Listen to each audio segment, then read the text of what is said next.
Well, welcome back to our second episode of On Scene with RCSO, and I'm one of your hosts, Lieutenant Lucas Grant, and I'm still Lieutenant Kimberly Lee. there it is. Yeah, that's right. You still are.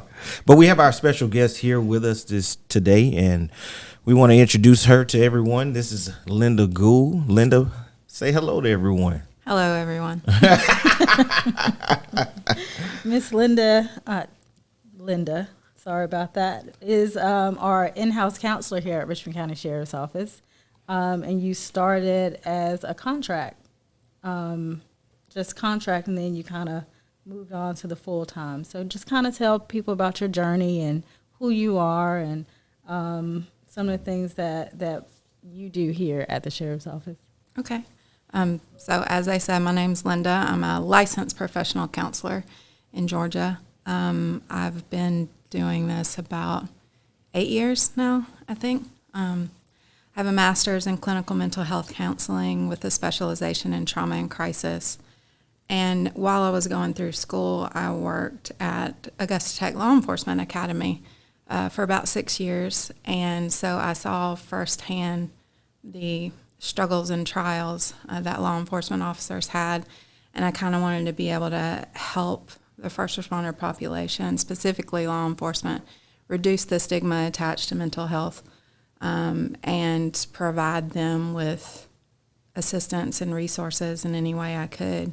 And I started in private practice and then wanted to help at-risk population.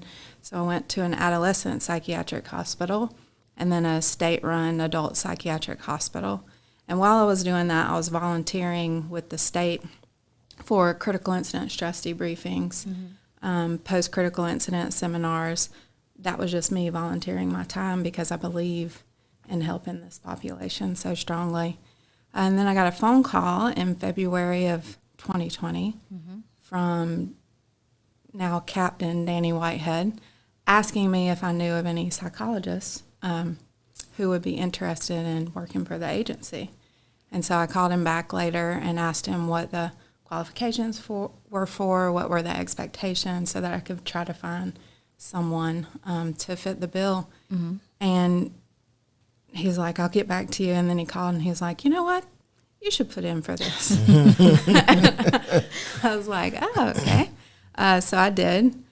And I met with the chief, and then I met with the sheriff. And at first, chief wasn't going to let me start because this was March 2020, the end of it. And because we didn't know what was going to go on with COVID. Right. And I said, Chief, is there any time to have a staff counselor? It's probably now. Absolutely. During a very tough time. Yeah, so I did start at that point, first as a contract employee, and then they wanted to bring me on full time. And so I've been here working ever since. Now, you mentioned critical incidents.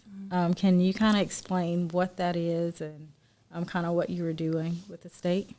Yeah, so critical incidents are, well, it's subjective to each law enforcement officer or first responder. What's a critical incident to one might not be a critical incident to another.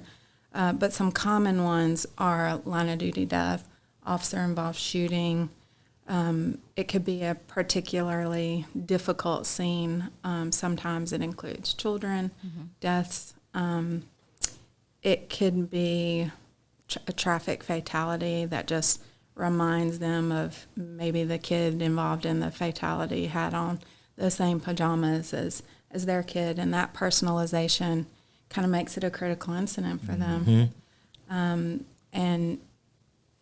so that's, we have a peer support team as well, and I provide clinical support to them.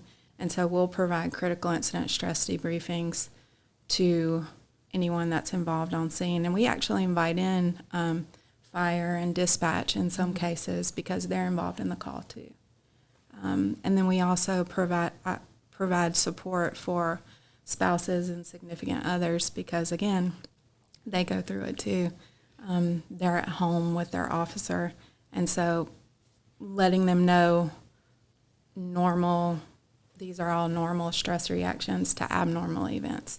People should not have to see and smell and hear the things that these guys and gals go through.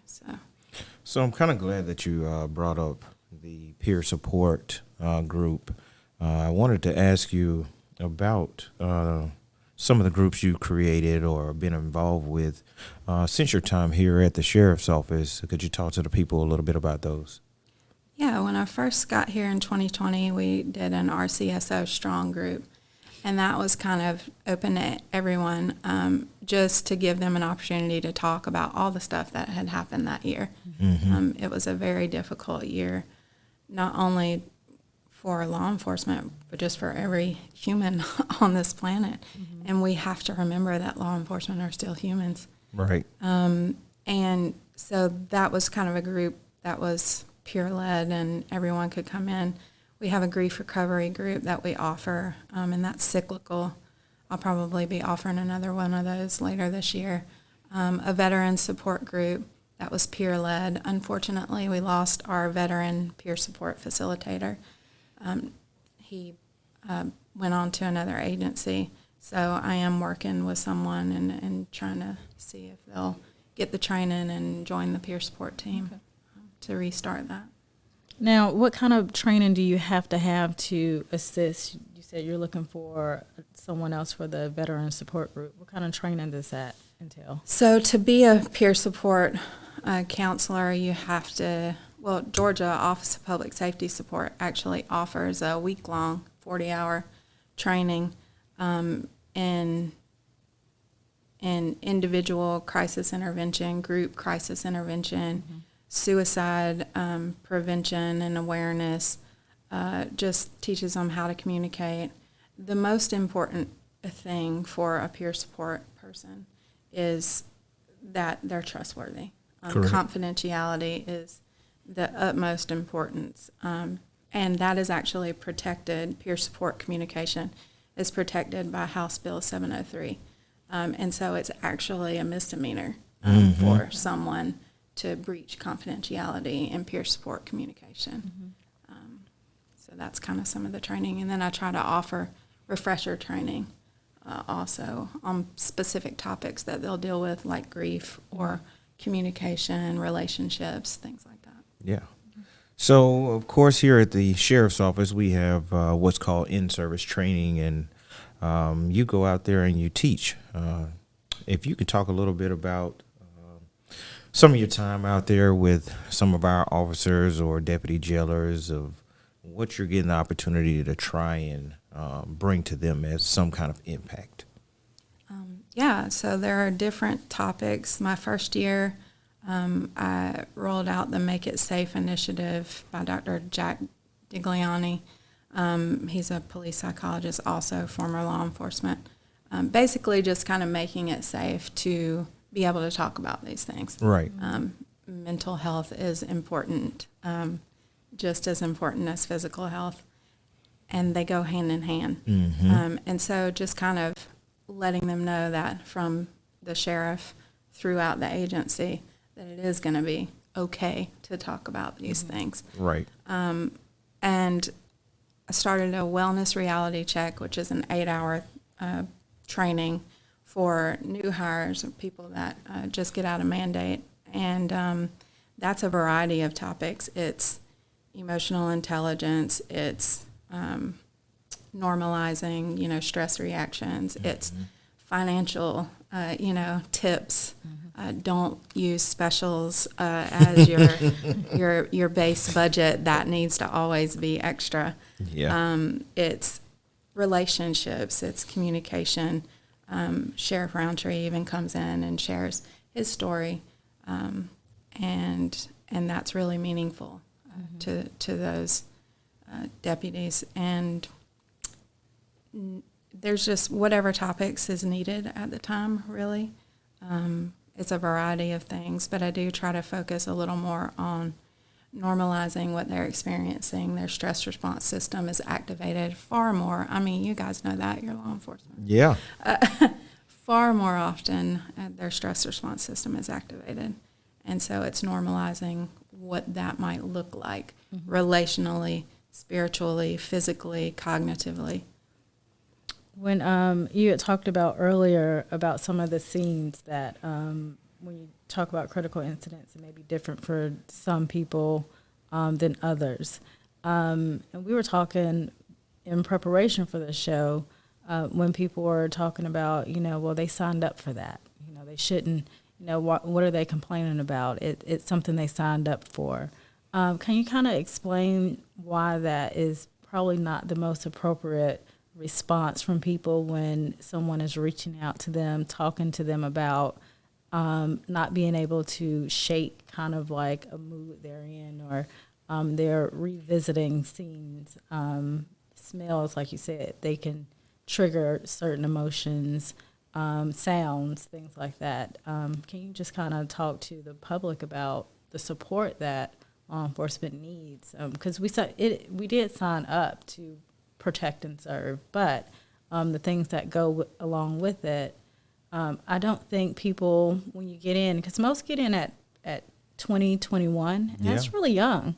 And you're talking about their brains are still developing, all kind of things, emotional responses, and that's one of the things I don't think they really think about. So, if somebody's coming to them, they kind of want to hear more than, well, you signed up for that. Yeah, it's a very invalidating statement. It's like saying to someone who's experienced a divorce, well, you signed up with that and you knew the risk. So, feel better. Right. It's just extremely invalidating. Again, we need to remember that these are human beings, and they have the same personal stressors, and experiences that everyone else does, along with the professional experiences that just kind of make things more difficult for them. And they didn't sign up to be handed a dead infant with a mother screaming to try to save the child when the child has unfortunately been deceased for hours. And they have to carry that and then go home to maybe their own infant. And they carry it. It's one of those things where we have to have a little more compassion for our law enforcement officers. We just do. Because, yes, they signed up to do a specific job. But nowadays, that job is so much more challenging because now we need them to be social workers. We need them to be parents. We need them to protect. We need them to defend. We need them to be proactive and go out there and get the criminals. Meanwhile, they're still humans. They still have their significant others calling them, texting them, wondering why they're not here for this or they're not here for that, because they're spending time trying to convince someone else's child, hey, you need to go to school today. Yep. School's important, where they're missing their own kids, play or sports event. And again, yes, this is a job, as a career, but they're still human and they still struggle. And we have to be able to say, I see you. Right. I appreciate you. Absolutely. And Kim, I'm glad you brought that up when it comes down to what Linda's talking about now. With the services you provide, Linda, for our officers, how do you help them be able to separate their personal life versus their work life when talking with them? So separating their work and personal life, some of them think they do it, but they don't. You can't fully separate it. It's just not possible. So what we strive for is a balance. Yes. And it's kind of having that self-awareness to say, okay, I just got in an argument with my significant other before I came to work. I have to take a few moments to breathe or, do something mindfully and reset before I go to this call, because I don't need to take this emotion into this call. Right. Because emotion clouds perception, and that can lead to poor decision making. And so they need to be able to know enough about themselves, know when they're having a rough day. And fortunately, what happens with our people is they have team members, in their zones. Right. And they can tell them, hey, I'm kind of having an off day, can you make sure you check me? Yeah, cover me a little bit. And if there's this specific kind of call today, could you maybe take it instead of me? And so it's kind of communicating that.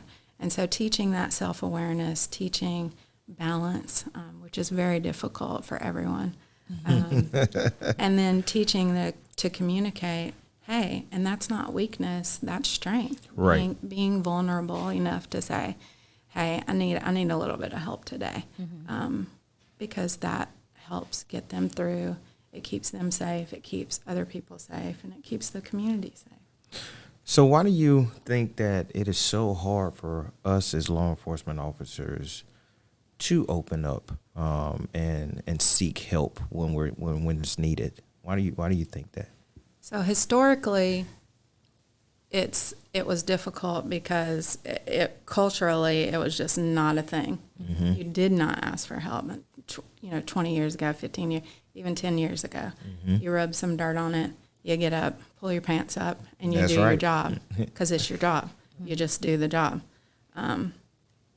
Fortunately, we have seen a shift into, hey, it is okay to ask for help. You are a human being. Having emotions is a perfectly normal thing that human beings have. Yeah. And let's try to manage it together. I think that it can be difficult because, again, they do try to separate themselves a little bit, their personal and professional. And that separation can cause them to think, hey, I really am fine, until they're not working, and then it all kind of piles in and the thoughts come in, and they have to keep themselves busy to distract themselves from everything that's going on through their mind. But it's finding someone trustworthy to talk to about these things. And that can be a therapist, that can be a peer, that can be a dog or a cat or a plant. It's whatever they need to say, as long as they kind of get it out of their head. Right. Finding a culturally competent trauma therapist is preferable for law enforcement, because, again, you want someone who's not going to judge you for having to pull the trigger or bring your gun into a session. That's part of your uniform. And not every clinician is comfortable with that. And so it's the most important part of a therapeutic relationship is trust, and that therapeutic communication. And if they don't trust the person they're talking to, they're not going to get any help. It can be more damaging. Yeah. Do you talk about trust, you talk about confidentiality. Do you find that those two things are barriers to people coming to see you, or is that not a thing because you kind of work here and people see you and they know who you are? I've taught some classes at the training range, and I remind them, look, hey, we have an in-house therapist, and people have said some great things about you. Like, oh, she's great. I didn't want to go to her before, but I went to her, and she knows what she's doing. So you definitely have people who trust you here. But is that something that you kind of had to overcome, or what is that like? Sure, yeah. I knew that was going to be the ticket, right, is building trust in people. And confidentiality is so important. Me working for the agency, I was worried that they would think, oh, well, she's the agency. She's not ours. We can't trust her. And then Sheriff added me to his command staff, and I was like, oh, no, they're really not going to trust me now. But they do, because I do honor that. And that is so important to me, keeping that confidentiality. And it really is just one person at a time. And what I found is it's word of mouth, right? Yeah, absolutely. You know, when one person is like, yeah, I didn't want to go, but it was effective. And so maybe try this. And not everyone does. Some people still outsource, you know, go outside the agency. We have an EAP. There are other clinicians that they work with, and that's completely fine. But it's just building that every single day. Every single day is about just continuing to build that trust and make sure that they know that I have their best interests at heart. And that is why I'm here. Another barrier is just, I don't know if you've noticed, but law enforcement aren't the most, you know, trusting individuals on the planet. And it kind of gets worse the longer you're in this, you know. The trust does not get better in people. And so it really is just walking the walk. And law enforcement are really good at reading people. Yes. That's part of it. And so if I wasn't genuine, they'd call me out immediately. And I encourage them to do that in session, too. I'm like, hey, I'm going to offer you this.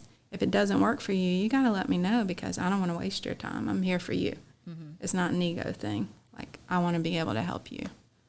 Okay. Well, we have you as an in-house counselor, and the people who work here, they know how to get in contact with you.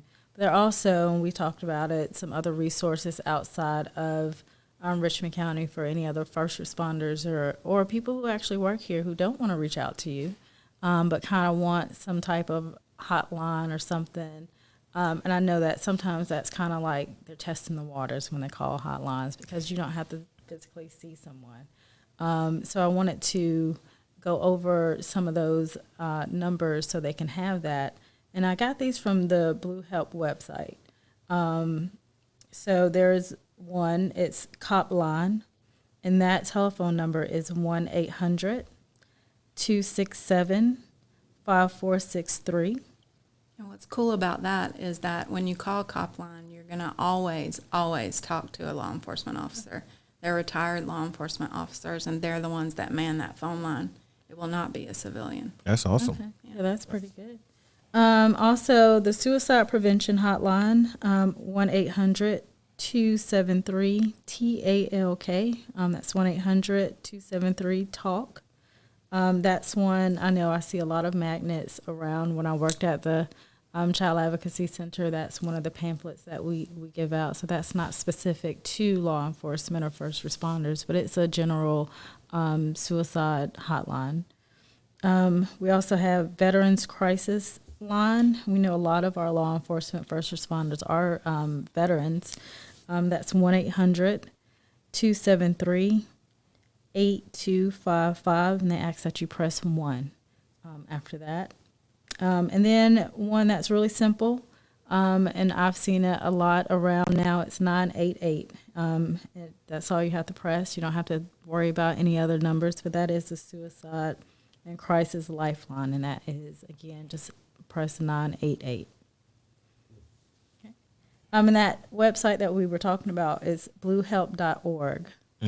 Just in case anyone wants to go, like I said, specifically first responders. It's not just for law enforcement, but all first responders to go on that website and look at the services they provide. So as we're getting ready to come towards the end of our segment with you, we just want to say thank you, first off, for being here with us, being a part of this episode. But I do have one last question for you.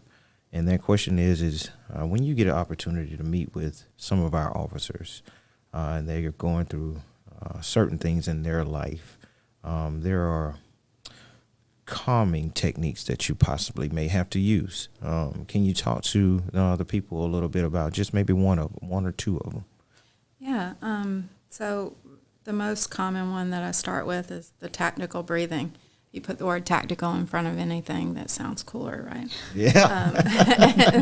So, the Navy SEALs actually train in tactical breathing, and it's basically just inhaling for 4 seconds, holding for 4 seconds, exhaling for 4 seconds, holding for 4 seconds, and you do that for 4 minutes. But just taking deep breaths can help regulate your heart rate, lower your blood pressure in those moments. And the more you practice that, the more it's going to become natural for you. Because what's the first thing you do before you open the car door or, knock on the door to a house? What's the first thing you naturally do? You take a deep breath. And so it's just using that natural ability to kind of do that. And then another common one that I use with them is the 5-4-3-2-1 grounding exercise. And that's just tapping into your 5 senses, because too often we aren't present in the moment. Absolutely. We're in our head thinking about, what if this happens? What if that happens? Or I need to do this, I need to do that. Or we're ruminating about the past and kind of focusing on regrets and stuff. And so we forget to be present.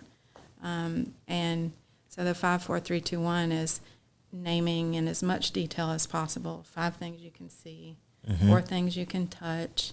And you want to be detailed, the texture, how it feels, cool or hot. What did I say? 4 things you can touch, 3 things you can hear, 2 things you can smell, and 1 thing you can taste. And again, you give as much detail as possible. When your brain's busy doing that, tapping into your 5 senses and being present in the moment, all the other stuff kind of shifts to the back. Because while we can multitask, your brain doesn't do it very well. We think it does it well, but it doesn't. And so really kind of focusing on that can help get some relief in the moment to calm your body. Because if you calm your body, your mind will follow. And if you calm your mind, your body will follow. Well, we absolutely thank you for that. And being on the second episode of On Scene with Richmond County Sheriff's Office. I appreciate you guys having me. Absolutely, and we look forward to hopefully getting you back on one day. Super duper. All right. Thank you. What a great opportunity of having Linda on the show today and being able to talk about some of the topics that we spoke about. One being the 5-4-3-2-1 and the breathing, tactical breathing, as she called it, which is good because a lot of people do like the word tactical put in front of things, especially law enforcement. Absolutely, Yes. absolutely. But I'm sure that with the people that are watching, they can use this in their everyday life to probably help them out going forward. And also the resources that we talked about, the telephone numbers, which we'll put in this podcast. So they can call those numbers if they have any questions, if they just want to talk to someone. And the one that's the easiest to remember is the 988, which is the Suicide and Crisis Lifeline. Yeah. So as we transition a little bit in our podcast, I know we're going to get ready to move into the zone report. So Lieutenant Lee, if you would start that off for us. Yes. So I've been talking to our Financial Crimes Division. And upstairs, again, like I call it, CID, and they were talking about some scams. We just posted about a scam out of my office, the PIO office, that is specifically to downtown Augusta here. But someone is putting parking violation tickets here on cars, and they're telling us that the parking ticket is due 72 hours.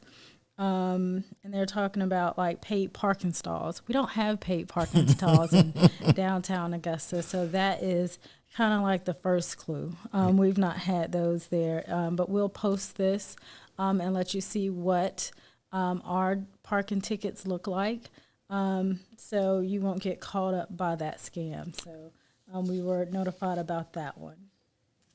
And then there are a couple more that that the Financial Crimes Division is working on within the past month or so.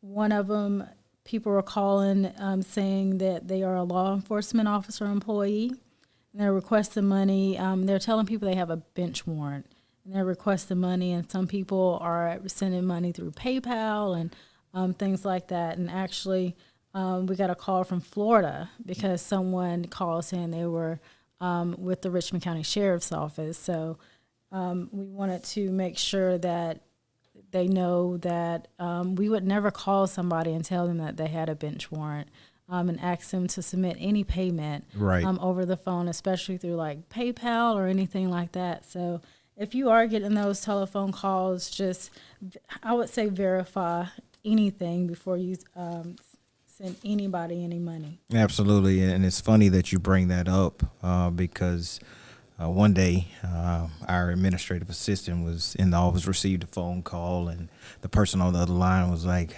"Hey, this is Lieutenant Lucas Grant," and went so far into detail, and she was like, "You're not Lieutenant Grant. He's standing right in front of me," and I just got a big chuckle out of that. But we want to make sure that we make everyone aware of these scams that are going on so that you don't become a victim to it. So when you get this information, please pass it on to your friends, your family, your coworkers, so that they can be made aware of it as well.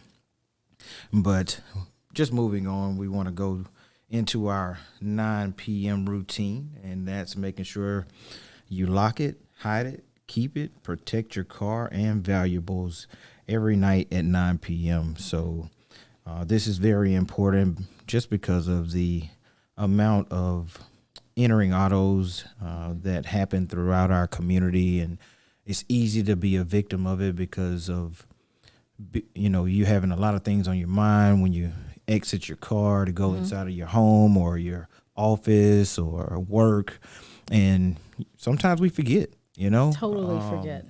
I know I've done it, and there's been things that have been in my vehicle that I would have hated to have gotten stolen. So please make sure that you're, like I say, following this routine at 9. Make sure you grab your keys and hit that lock button on your cars. And with that, just to remind you, if you are grabbing your keys and you're hitting that key fob, make sure your key fob works. Absolutely. Because I did actually do the 9 p.m. routine, and I didn't see my lights come on because, sometimes your lights will come on. I'm like, what's going on? Well, my key fob, there was a disconnect or something with my key fob. So make sure that your key fob is operational if you're going to stay in the house and use that. Correct. Well, we also want to continue to shed some light on the BOLOs that we spoke about in our last episode. And the first one being the missing person of Byron Speller, who was 24 years old at the time.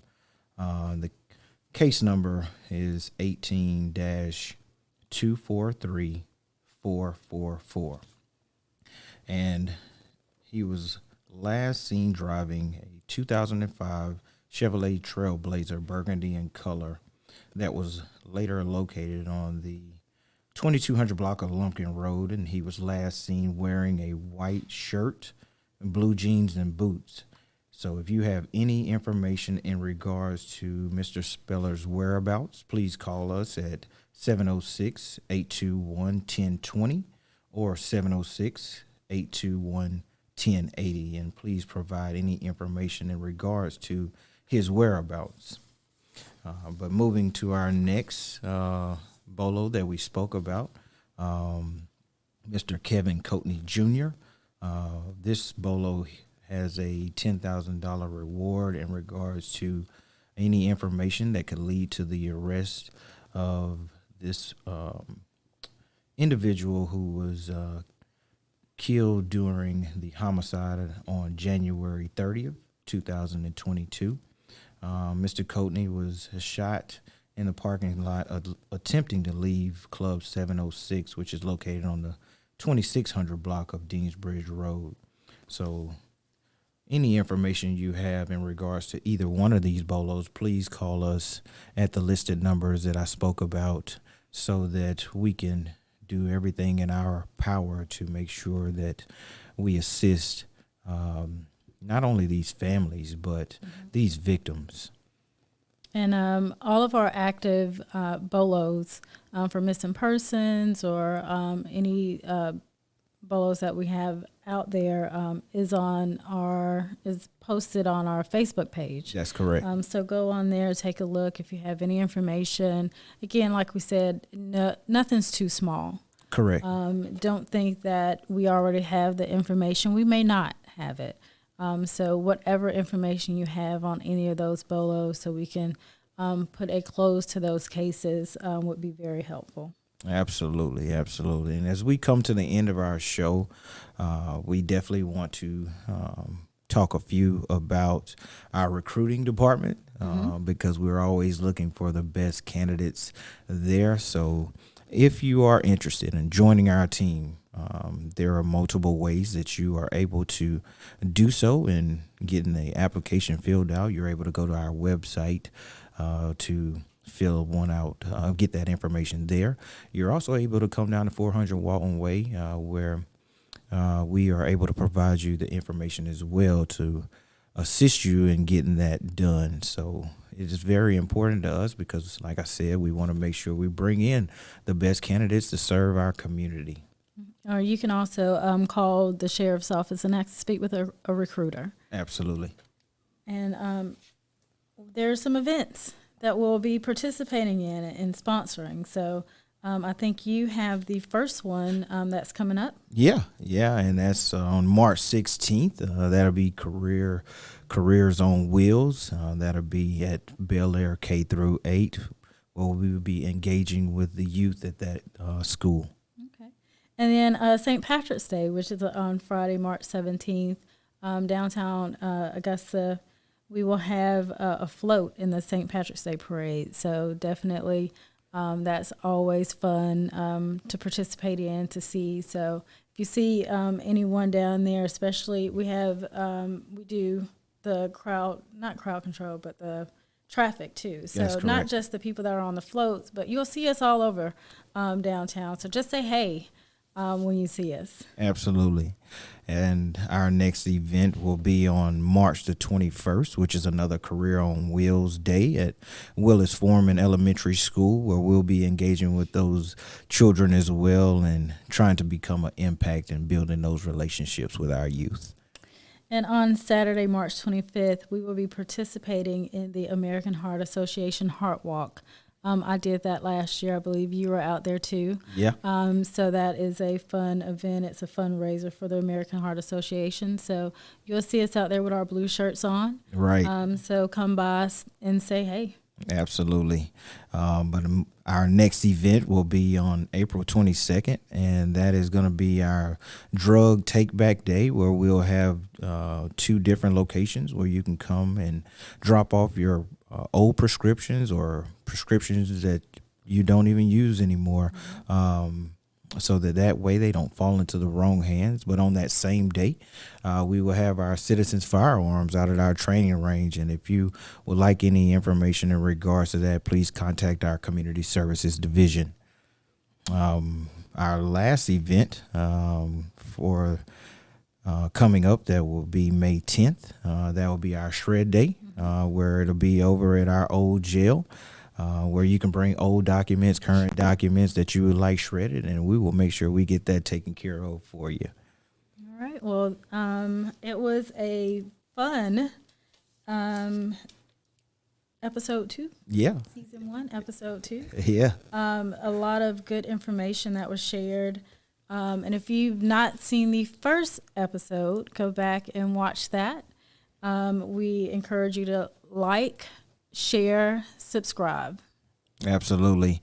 And the last thing that we definitely want to mention is how do you get your questions in. So please feel free to engage with us, because we want to hear from you and we want to be able to get your questions answered. So you can email your questions in to Community Services Division at AugustaGA.gov.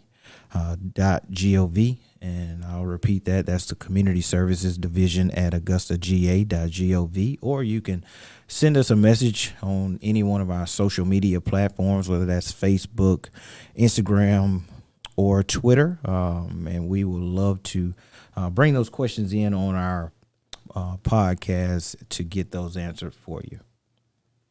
All right. Well, we will see you next time, episode 3. We will have some more important information to share, more community outreach, So please get those questions in so we can talk about those on the show. Absolutely. But until next time. See you then.